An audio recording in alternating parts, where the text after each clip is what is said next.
नमस्कार मेरे प्रिय विद्यार्थियों, आप सभी का मेरे इस चैनल WOP में हार्दिक स्वागत और अभिनंदन है। आपके सामने उपस्थित है डॉक्टर विनीत शर्मा। आप सभी को यह ज्ञात है कि पिछले वीडियो में हमने अंतर्राष्ट्रीय संबंधों का अर्थ और विषय क्षेत्र के बारे में अध्ययन किया था।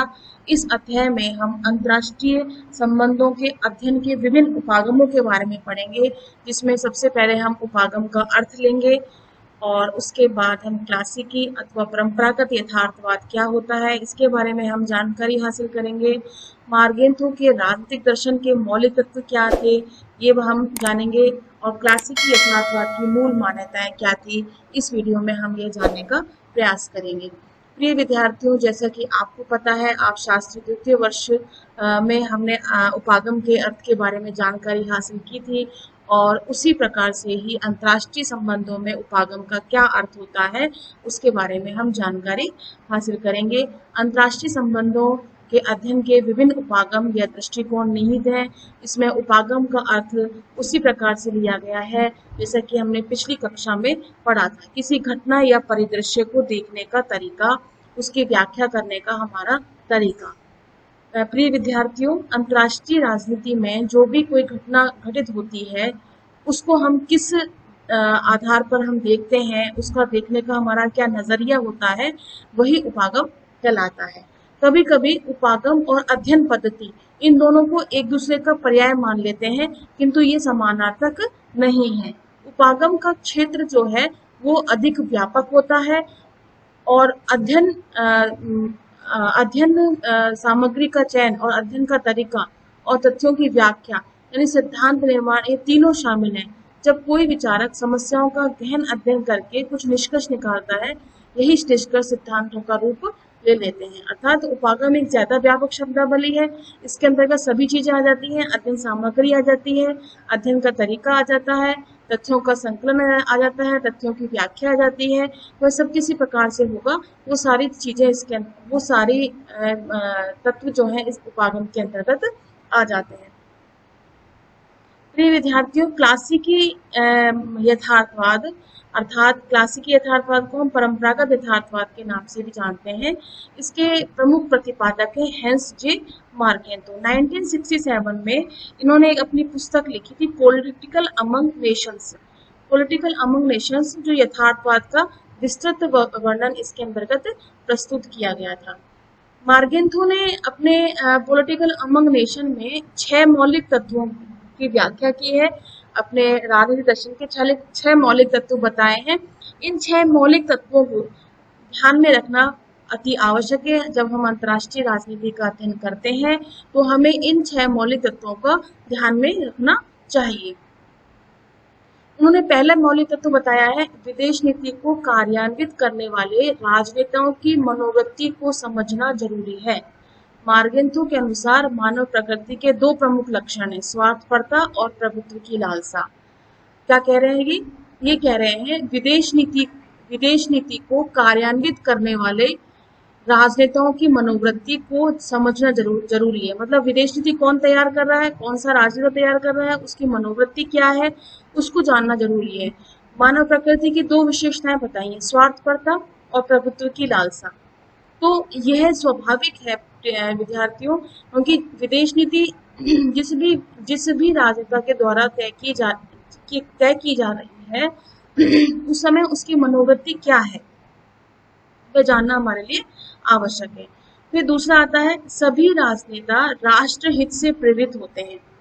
पहली बात क्या बताई इन्होंने, विदेश नीति को कार्यान्वित करने वाले राजनेताओं की मनोवृत्ति को समझना जरूरी है। दूसरी बात ये क्या कह रहे हैं कि सभी राजनेता राष्ट्र हित से प्रेरित होते हैं। तो मनोवृत्ति कैसी होगी विद्यार्थियों, राष्ट्र हित से प्रेरित हो गई। जब तक दुनिया राजनीतिक दृष्टि से राष्ट्रों में संगठित है, तब तक विश्व राजनीति के सभी फैसले राष्ट्रीय हितों के आधार पर ही तय होते रहेंगे। क्या समझ में आया?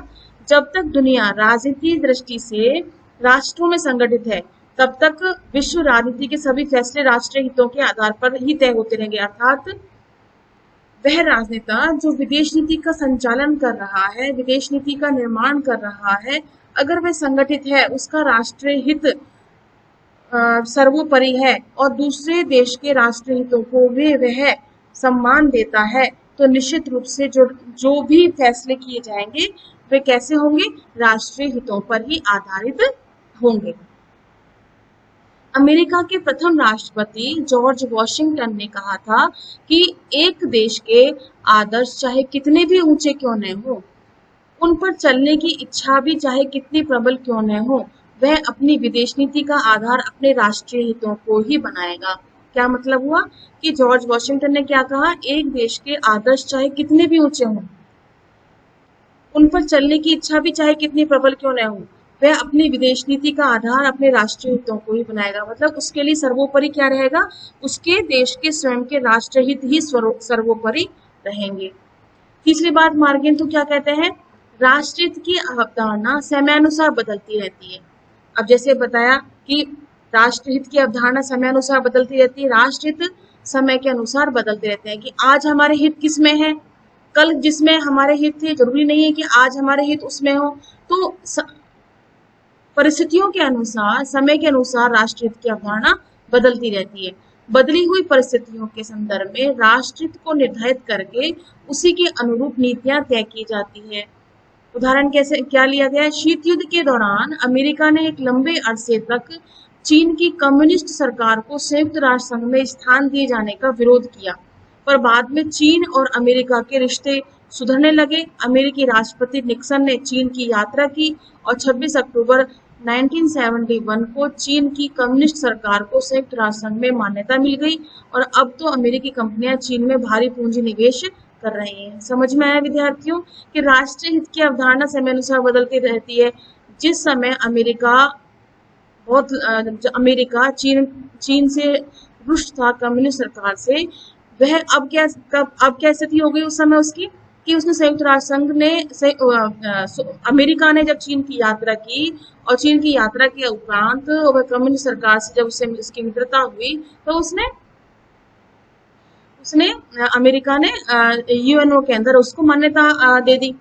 और अब वर्तमान परिस्थितियों में अगर हम देखें तो वर्तमान परिस्थितियों में क्या स्थिति है चीन की और अमेरिका की, कि अमेरिका आज चीन को कोस रहा है, या हम कहें कि चीन से वह रुष्ट है। किस कारण से, क्योंकि जिस प्रकार से उसने इस महामारी को फैलाने में पूरी दुनिया में इस महामारी को फैलाने में जिस अपना पूरा भरपूर अपना योगदान दिया उसके अंदर, और कहते हैं ये भी कहा गया कि चीन के द्वारा ही कोरोना महामारी फैलाई गई है। तो आज पूरा विश्व जो है चीन के विरुद्ध खड़ा हो गया है। तो परिस्थितियां बदल गई, पहले की परिस्थितियां कुछ थी और अब की परिस्थितियां फिर वापस से बदलती जा रही है। तो अब यूएनओ में अब चीन की क्या स्थिति रहेगी, यह आने वाला समय ही बताएगा। चौथी बात क्या आती है, अंतर्राष्ट्रीय नैतिकता और अंतर्राष्ट्रीय कानून की भी व्याख्या राजनेता मनमाने ढंग से आए हैं। क्यों करते आए बेटा, अंतर्राष्ट्रीय नैतिकता और अंतर्राष्ट्रीय कानून की व्याख्या राजनेता अपने मनमाने ढंग से क्यों करते हैं, क्योंकि यूएनओ के द्वारा बनाए गए अंतर्राष्ट्रीय कानून और अंतर्राष्ट्रीय नैतिकता जो है एक मूलभूत, या हम ये कहें कि एक दृढ़ कानून नहीं है जिस प्रकार से राष्ट्रीय कानून है। तो हर एक देश का राजनेता अपने आधार पर इन सब कानूनों को परिवर्तित करता, अपने अनुसार ढालने का प्रयास करता है। पांचवा, हर राज्य को एक ऐसे कर्ता या अभिनेता के रूप में देखना होगा जो शक्ति द्वारा अपने हितों की वृद्धि में संलग्न हो। हर राज्य को एक ऐसे कर्ता या अभिनेता के रूप में देखना होगा जो शक्ति द्वारा अपने हितों की वृद्धि में संलग्न हो। मतलब हर एक राज्य एक ऐसा कर्ता है, एक ऐसा एक्टर है, एक ऐसा अभिनेता है जो अपनी शक्ति में अभिवृद्धि करेगा, हमेशा उसको बढ़ाने का ही प्रयास करेगा। राजनीति को एक स्वायत्त विषय समझना चाहिए। मार्गिन तो कहते हैं कि राजनीति क्या है, एक स्वायत्त विषय है, ऑटोनोमस सब्जेक्ट है। राजनीतिक विश्लेषण करते समय गैर राज्य या गैर राजनीतिक विषयों अथवा नीति अनीति के बोझ तले दबे रहने की कोई आवश्यकता नहीं है। यह अपने आप में एक स्वायत्त विषय है, इसके ऊपर किसी भी दूसरे विषय का आधिपत्य नहीं है। ये तो यह सब तो क्या हुआ प्रिय विद्यार्थियों, ये है मार्गेंथो ने राजनीतिक दर्शन के 6 मौलिक तत्व बताए हैं। इन 6 मौलिक तत्वों को हमें ध्यान रखना होगा। क्यों ध्यान रखना होगा? क्योंकि अंतर्राष्ट्रीय राजनीति का अध्ययन करते समय हमें इन 6 मौलिक तत्वों की आवश्यकता पड़ती है। अब इन 6 मौलिक तत्वों में से मार्गेंथो ने कुछ मूल मान्यताएं निकाली हैं, जिसे कहा गया है क्लासिकी यथार्थवाद की मूल मान्यताएं। मार्गेंथो के राजनीतिक दर्शन को जान लेने के बाद उनके यथार्थवाद को समझने में ज्यादा कठिनाई नहीं होगी। क्लासिकी या परंपरावादी उपागम की 3 मूल मान्यताएं बताई हैं। मतलब निष्कर्ष रूप में इन्होंने तीन मौलिक मान्यताओं को विशेष दर्जा दिया है।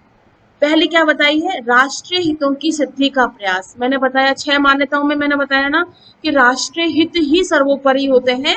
उन्हीं राष्ट्रीय हितों को सर्वोपरि रखने के लिए वे हर संभव प्रयास करता है। कौन? राजनेता। राजनेता कौन? वह राष्ट्र का राजनेता। जैसा कि हम पहले ही बता चुके हैं, सभी देशों के राजनेता राष्ट्रीय हित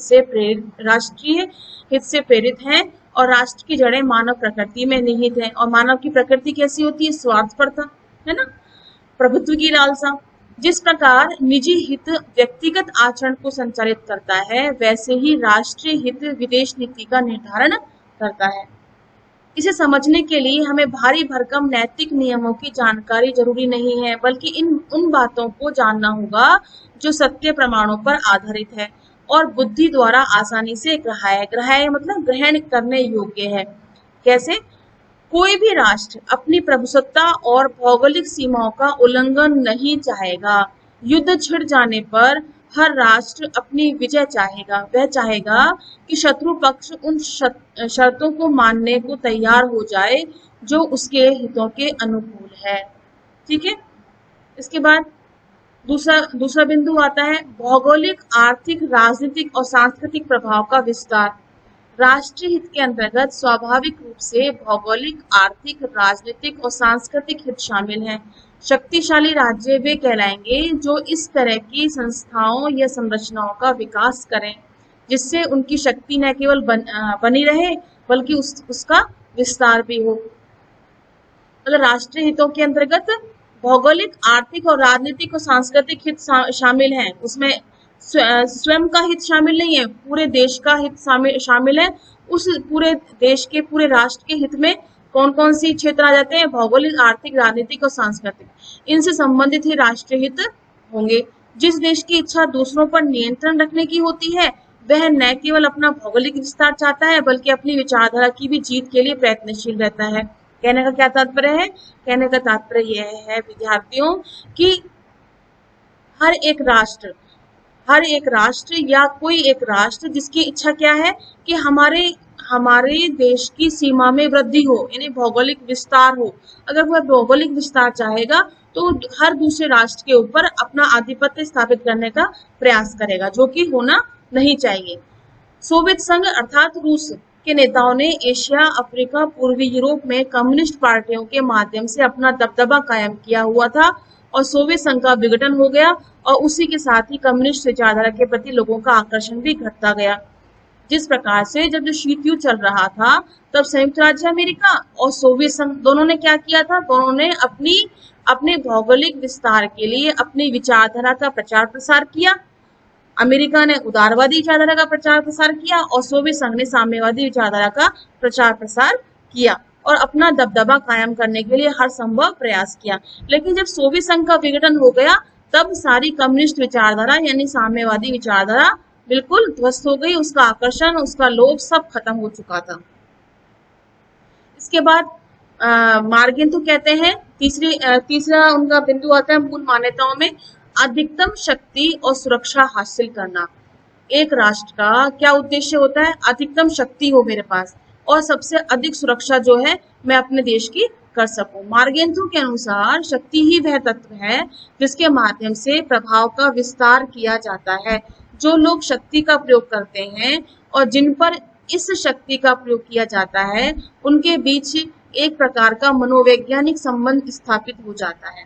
अर्थात एक राज्य का दूसरे राज्य के कार्यों पर इस सीमा तक नियंत्रण हो कि नियंत्रक राज्य को नियंत्रित राज्य का स्वभावतः ही समर्थन मिलता रहे।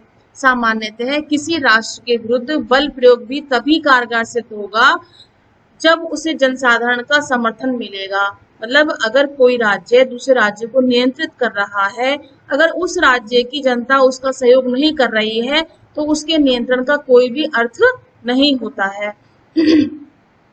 इस प्रकार शक्ति की इस अवधारणा में सैन्य बल का बहुत ज्यादा महत्व नहीं है। क्यों? क्योंकि नियंत्रित राज्य को नियंत्रक राज्य के सामरिक बल का ठीक ठीक अनुमान जरूर रहता है। वह जानता है कि नियंत्रक राज्य उसे दंड भी दे सकता है और पुरस्कार भी दे सकता है।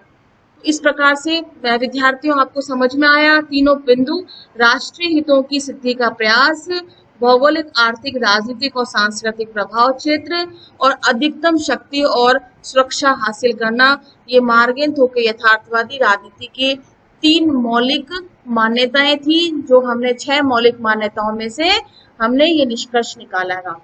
अब इसमें बताया कि शक्ति साधन और साध्य दोनों है। वह साधन इसलिए है क्योंकि उससे राष्ट्रीय हितों की पूर्ति होती है, और साध्य इसलिए है क्योंकि प्रभुत्व की लालसा मानव स्वभाव की एक विशेषता है। इसके अतिरिक्त किसी भी राष्ट्र के हित न तो निश्चित ही हैं और न ही सीमित हैं। प्रभुत्व की लालसा की सीमा बंद नहीं किया जा सकता। राजनेताओं की हर गतिविधि का उद्देश्य शक्ति प्राप्त करना है, उसे बनाए रखना है और उसे बढ़ाना है। प्रिय विद्यार्थियों, इसमें यह कहने का प्रयास किया गया है कि कोई भी राष्ट्र, किसी भी राष्ट्र के हित निश्चित नहीं हो सकते। उसकी लालसा, उसकी स्वार्थपरता, उस पर कोई सीमा नहीं लगाई जा सकती। हमेशा लालसा जो है या स्वार्थता जो है हमेशा निरंतर बढ़ती जाती है। राजनेताओं की हर गतिविधि का उद्देश्य शक्ति प्राप्त करना होता है। जितनी शक्ति हमारे पास आ सकती है, मतलब एक राष्ट्र के पास जितनी शक्ति आ सकती है, सुरक्षा के साधन जितने प्रचुर मात्रा में आ सकते हैं, उसे बनाए रखना और उसे बढ़ाना ही उसका उद्देश्य है, ऐसा मार्गेन तो कहते हैं। और अगर हम व्यक्तिगत स्तर पर अगर इसको हम समझने का प्रयास करें, तो एक व्यक्ति भी वह यही चाहेगा कि मेरी शक्ति में निरंतर वृद्धि हो, मेरी सुरक्षा में निरंतर वृद्धि हो, मेरे पास साधन भी उतने ही अधिक से अधिक एकत्रित होते चले जाएं। क्यों? क्योंकि मनुष्य का स्वभाव ही इसी प्रकार का है कि वह हमेशा हर संभव प्रभुत्व की लालसा में ही लगा रहता है। तो प्रिय विद्यार्थियों, मार्गेन तो यही कहना चाहते हैं कि यथार्थवादी सिद्धांत में कि परंपरागत यथार्थवादी सिद्धांतकार क्या सोचते हैं? वह ये सोचते हैं कि कोई भी राष्ट्र जो है वो अपनी निरंतर शक्ति में बढ़ोतरी करता है। प्रिय विद्यार्थियों, आपको अभी जो उपागम और क्लासिक यथार्थवाद के संदर्भ में जो मैंने आपको पढ़ाया है अभी, उससे संदर्भित कुछ प्रमुख प्रश्न हैं जो ये बनते हैं। इसमें उपागम का अर्थ क्या है वो बताना है, हंस जे मार्गेन थोके की पुस्तक का नाम बताना है, मार्गेन थोके की कोई 2 मौलिक मान्यताएं कौन सी हैं उनके बारे में स्पष्ट करना है, क्या राष्ट्रहित की अवधारणा समय अनुसार बदलती रहती है इसको स्पष्ट करना है, और अंतर्राष्ट्रीय राजनीति हर प्रकार की राजनीति की तरह शक्ति के लिए संघर्ष है, यह कथन किसका है इसको समझाना है। तो प्रिय विद्यार्थियों, इन प्रश्नों को आप अपने बुक में, नोटबुक में आप लिख लेना इसके आंसर, और किसी भी प्रकार का आपको डाउट है तो कमेंट बॉक्स में आप मुझसे पूछ सकते हैं। धन्यवाद।